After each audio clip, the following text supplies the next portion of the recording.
we have one touch, we have two touch. What does this mean? It means that we might actually have another touch at the top there. So now I want you to focus on this high right here, okay?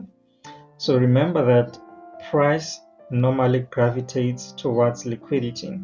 So this is our swing high here. So this means that price might actually come back to give us another third touch, right? This means that we are going to start looking for selling opportunities, right?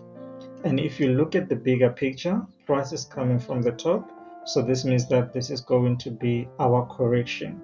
So now this means that we are going to wait for price to tap to take out the liquidity above this high.